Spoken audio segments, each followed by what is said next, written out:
Welcome to another edition of Deep Dive, where we go into great detail on all the weapons, equipment, and stratagems in Helldivers 2. Now, there are a lot of these in the game, so it can be quite overwhelming to understand exactly how these things work, when to use them, and all the other variety of things, right? So that's exactly what this series is for you to be able to understand how all these things work, if they're good or not, or even worth your time using, and more importantly, should you be using these things in your loadouts before you go into a dive. Anyways, today we're going to be covering the EXO-49 Emancipator Exosuit.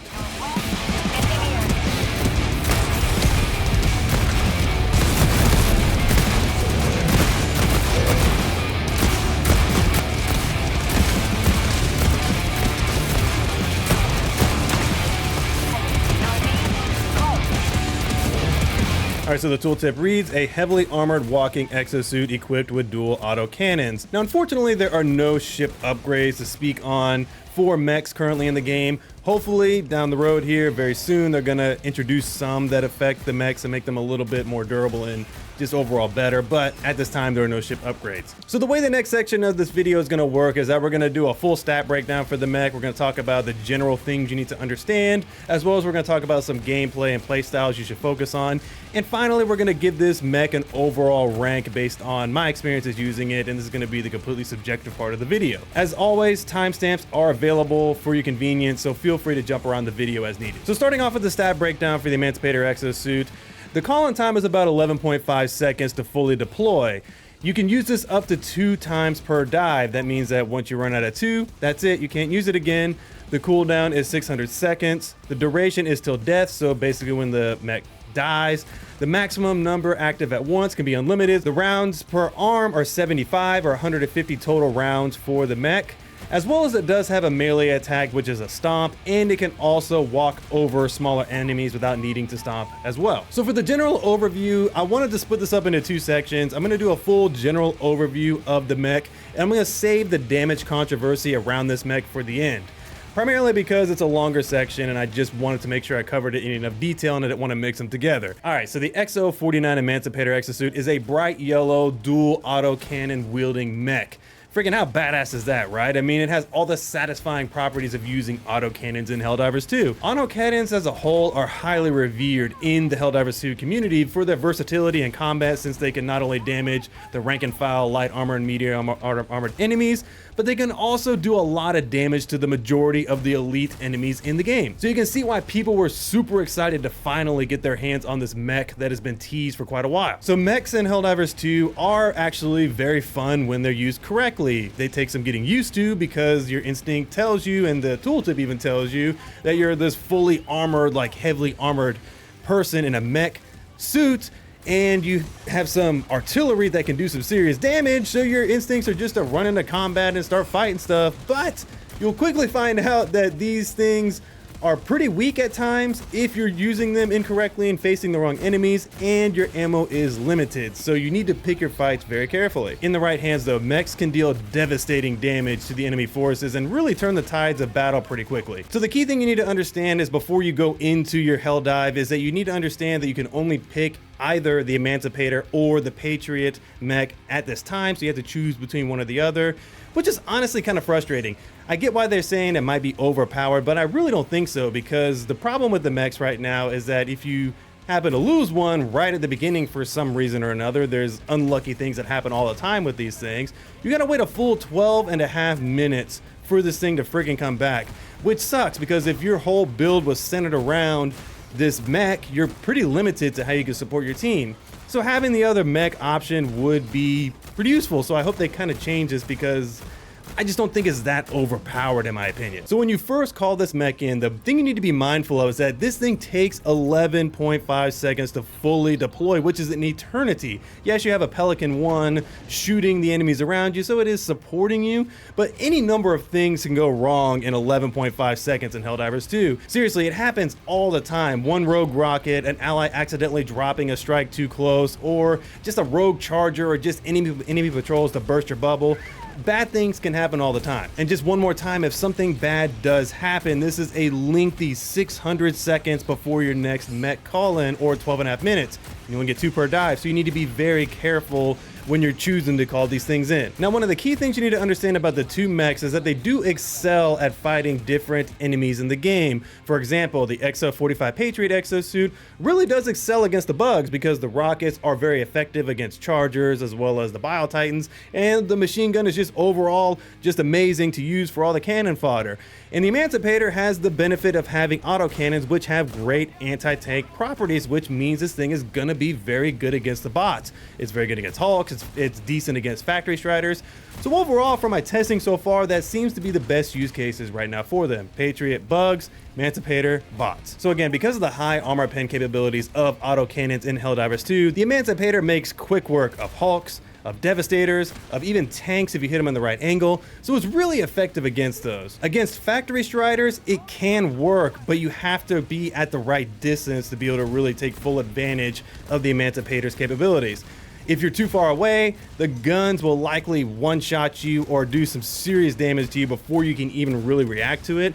However, if you're close enough and you're able to blow the guns off and get right underneath it and start shooting its underbelly, you're gonna be able to destroy Factory Striders. Now, the one thing you need to be careful of, and I'm gonna get more into this in the damage section, is you need to be careful not to shoot it in the face too much because it's gonna take a lot more ammo. You wanna try to shoot it in its underbelly. So one of the biggest downsides of mechs in Helldivers 2, and I mentioned this a bit ago, is that they are not able to take a lot of damage from the bots more specifically. During my time using the Emancipator against the bots, it was odd, honestly, because at times I felt like I was invincible and was just mowing through the bot army. And then at other times it was very frustrating because I would die within 2 seconds of jumping in my bot because I got hit by a turret tower or a rocket devastator or something just bursted my bubble, which was very frustrating. So I mentioned this during the tooltip, but the Emancipator has 75 rounds per arm or 150 total rounds. These can be almost fired at full auto mode because you can sit there and shoot both at the same time or alternate just as fast as you can press the triggers or the mouse if you use a mouse keyboard. But it's advised to pace your shots because this one relies a lot more on precision. Yes, it has an AoE, and yes, it's fun to just see all the freaking enemies fly all over the place. But again, you have to be conservative with your ammo because you go through 150 rounds really quickly. Something to be mindful of is that unlike the other autocannon variants, you are a little bit higher off the ground, so you need to be a little bit more mindful of your aiming. If you've got an enemy at medium to long distance, you're more or less safe aiming normally, just kind of hovering the reticle over the enemy, and you'll typically hit it. But when the enemies get too close, you need to aim at their feet so that way you can hit them, because what will happen is you'll overshoot them a lot because of the height difference between you and the enemies. Again, I covered it in the tooltip, but the mechs have a stomp mechanic, which is great with dealing with the light armored enemies in the game, especially on the bug side. You can just walk all over them, step on them, all sorts of variety of things. It's a great way to save ammo. And then the last two things are the mech is great at dealing with objectives such as bug holes, such as fabricators, such as illegal broadcasts, and it can deal with any of the spore towers, the streaker things, just anything you can think of. It can pretty much fight against all these things pretty effectively. And the best part about this thing is when you're running with the full squad running these things, it is absolutely hilariously fun at times because just blowing everything away, just absolutely dominating bug holes, or just running through a bot camp with these things is hilariously fun. All right, so going over the overall playstyle and gameplay that you should have with the Emancipator Exosuit. So when you first land, again, you want to make sure to identify the area to see how hot it is, whether there's a camp close by or whether you need to clear out some stuff before you call your mech in, because again, this takes a long time to come in, and once this thing starts coming in, it seems to alert enemies all over the place. They'll start coming towards you, and again, they'll ruin your party. So your primary focus when using this mech is you want to lead the charge at clearing bot encampments and destroying objectives. Now, one thing of note here is that it is not super efficient at killing spore spewers as well as shrieker nest. It can do it, however, you're going to be wasting a lot of ammo doing this. For example, the spore spewers take about 8 to 10 shots.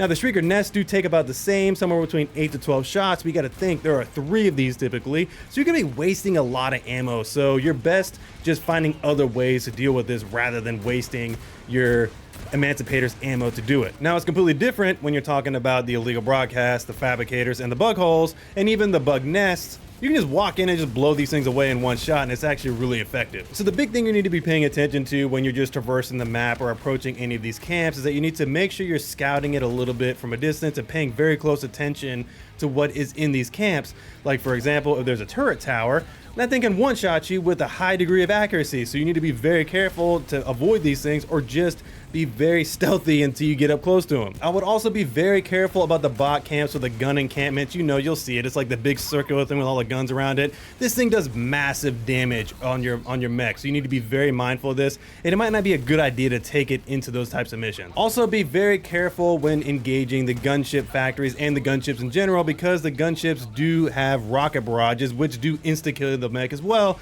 which is incredibly frustrating. So when you're fighting the Hulks, this is just your bread and butter. Aim for the eyeball or the vents if you can get access to those as well. It takes about 2 to 3 precision shots and they'll just absolutely die. So for the remaining bots, it's pretty self-explanatory. It takes 1 to 2 shots on most of the Devastator variants, as well as the cannon fodder is just going to get absolutely run over by this auto turret. So just be mindful of conserving ammo where you can, using your stomp on the light armored units, but you know, saving the ammo for like the Devastators and things of that nature. Now on the bug side, this is a big point of controversy right now. With the Bile Titans, it takes up to 3 dozen shots or more to kill Bile Titans, which is absolutely insane, and we're going to get into that in just a second. And with Chargers, you need to focus on leg meta, because it takes around 6 to 8 shots to shoot off the armor from the legs on Chargers, and then you can shoot the fleshy spot and kill it pretty quickly. But you're talking about somewhere between 10 to 12 shots to kill a Charger, which is still a lot of ammo in my opinion. And just avoid aiming for the Charger's head, because it's going to take you way more shots than even that to kill the Charger if you're shooting its head. Alright, so let's talk about the damage controversy centered around this mech, because it's a big point of conversation right now within the Helldivers 2 community. So before I get started, I wanted to state that yes, I did a ton of testing, played a lot of matches with this mech, so I had my own personal suspicions around this thing not being really effective, especially on the bug side. However, I did want to do some research on this to see what other creators were thinking, and I will be referencing some of the ones that I will be utilizing some of their data in this part of the video, so that way I can help better elaborate my points. Now to reiterate, we do have several autocannon variants in the game currently, not only the Emancipator Exosuit, but we have the autocannon Sentry as well as the AC-8 autocannon. In short, the mech does feel slightly off when compared to those two. You would think that, okay, well this is a huge freaking mech with devastating, huge autocannons. It should be doing at least the same amount of damage as the autocannon Sentry, if not a little bit more in my opinion. I mentioned it in the gameplay section, but just to reiterate, this thing could take up to 36 autocannon shots to the face when you're trying to kill a Bile Titan, as well as it could take up to 24 shots when you're trying to kill a Factory Strider by shooting into the faceplate. Plus it takes around 10 plus shots to destroy a Spore Spewer, 15 plus shots to destroy a Charger when you're shooting in the face, and the list goes on. It's just super weak against some of these enemies. Now the biggest argument online that everybody's saying is that this thing was designed for the bots, not the bugs, so that's why it's not as effective against the elite bug enemies. But I would counter by saying both of the other 2 autocannon variants are really effective against the bugs. So to me, that's not really an excuse, because they're effective against not only the bots and the bugs, but the Emancipator for some reason is not effective against the bugs, and it's weird. So what the heck is going on here? Like I said, apologies if I mispronounced this person's name, but there's a YouTuber called Takibo, and he made a very good video on this topic. I left the video in the description below. You can take a look at it. It's a great video. I highly suggest you watch it and all his content, because he makes great videos. So in the video, he mentions something called durable damage. Personally, this is a new thing for me. I haven't really done a lot of digging into durable damage, and I'm going to do a little bit more digging into this, so that way I may be able to speak on it in a future video, but I wanted to cover it here. So essentially, from what he said in the video, the higher the durable damage, the more damage it does against heavily armored units. Basically, the way I understand it is that not all weapons in Helldivers 2 have this thing called durable damage, but with the weapons that do have it, perform to varying levels against the heavier armored units in the game. So in the video, he broke down the durable damage for the 3 autocannon variants in the game, and here is a screenshot of those numbers in a complete breakdown. So the AC-8 autocannon has 260 damage as well as 260 durable damage. The autocannon Sentry has 300 damage as well as 300 durable damage. The Emancipator has 300 damage and only 60 durable damage. What the hell is even that? Huh? I mean, that is the weirdest thing ever. You would figure it'd be the same thing as the autocannon Sentry, because the autocannon Sentry, it's mounted and it's limited because it can't move. But the friggin' thing does a ton of work against the Bile Titans and the Chargers in the game. This definitely explains why this thing feels so weak against the majority of elite enemies of the game, more specifically towards the faceplates of the Factory Striders, which is the weaker part of the Factory Striders, or it's supposed to be. And it also explains why this thing is so weak against Bile Titans as well as Chargers. Now, from what I understand, all the autocannons have roughly the same armor penetration capabilities, which is why they are so effective against the bots at this current time, which is why the Emancipator mech is naturally more effective against the bots.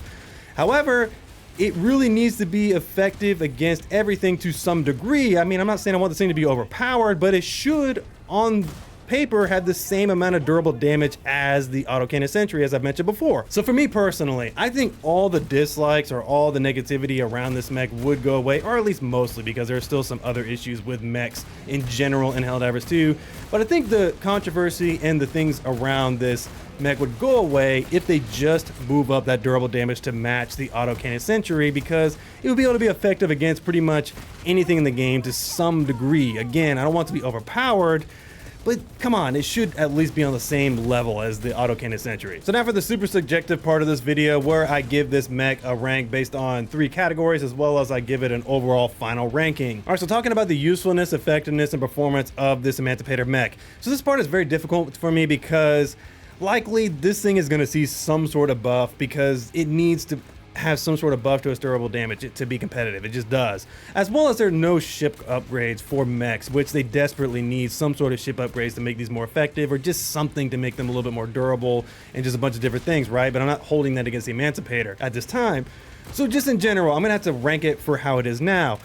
So I'm gonna have to give it overall for these 3 things a B tier. It's useful when you want to clear out objectives like blitz missions, egg nest, and other mission types like that. And it's also very useful when you're going into heavy bot encampments. I can't tell you how many times I ran into a heavy encampment with 3 or 4 Hulks, and I was able to quickly dispatch these things, delete the cannon fodder, and also be able to destroy all the fabricators in the area. It's very effective at doing that. Now again, the biggest downside of this thing in its current state is that it's just not super effective against a lot of the elite enemies like it should be, in my opinion. And overall for the performance, I would say it's solid. It's not great, but it's solid. I really do enjoy it. There's tons of potential for this thing to be really great if it is tuned up the right way, and I really do want to see this get some sort of buff to not only its durable damage, but just make it a little bit more durable overall, so it can be competitive with other things in Helldivers 2. To me, the biggest downside of the Emancipator, again, is its overall durability, because nothing feels worse than getting in your mech, and within 10 seconds of you being in it, it's instantly killed by a stray rocket, some sort of turret tower that you didn't notice, or just something in general just annoying happens to be able to get you out of your mech, and then you have to wait 12.5 minutes for you to be able to call it in again. So for the best use cases, this is an A against the bots and a C tier against the bugs. I do agree that this mech was made more with bots in mind, just in my opinion, because the precision of the autocannons allows you to light up those weak spots with high efficiency. Still, the big thing is you're subject to a lot of insta kills against the bots, which makes it pretty annoying, but I feel like if you play tactically, you should be fine most of the time when fighting the bots, which is what makes this actually pretty effective against them overall. Against the bugs, this is a decent option. It's not really good like its Patriot variant, but it does do good against the medium and light armored units, and it can deal with objectives, and it can deal with chargers of leg meta. But again, just you're such a liability when you're fighting the Bile Titans, as well as when you're trying to delete any of the other objectives like the Shrieker Nest and things of that nature. So again, with a durable damage buff, they could be a little bit more effective when fighting the bugs if they do it right. For the fun factor, it's an easy S tier. I love autocannons in Helldivers 2. They're so much fun. It's tons of fun just blowing enemies to pieces and unloading your autocannons, especially in quick succession with this Emancipator mech suit. But also, it's just super fun running around with this thing with your friends. It's absolutely hysterical at times because you can just sit there and light up objectives and just other various things. It's just a ton of fun in my opinion. So for my final overall rank for the Emancipator Exosuit, I'm gonna have to give it a B tier. This thing has so much potential, and I don't think it's terrible like everybody's talking about online. So I mean, that's just not true in my opinion. I seriously do believe that this is not the final state of this mech though, because we still need ship upgrades, we need the durable damage to be increased where it's more competitive against some of the larger bugs, like I've stated many times. And also just in general, we need more durability on our mechs in the game. So I feel like with the right love toward the Emancipator and also the Patriot mech, this thing could be super effective against majority of things in Helldivers 2. So I'm holding on to hope that Arrowhead has something really awesome in the works for mechs, especially the Emancipator, because this thing is a ton of fun to use. And it just needs the right couple of buffs to make it just a little bit more effective, in my opinion. All right, so that's all my thoughts on the Emancipator Exosuit. What are your thoughts on in the comments below? Let me know what your opinions are and do all the YouTube stuff, and I'll see you in the next video. Peace.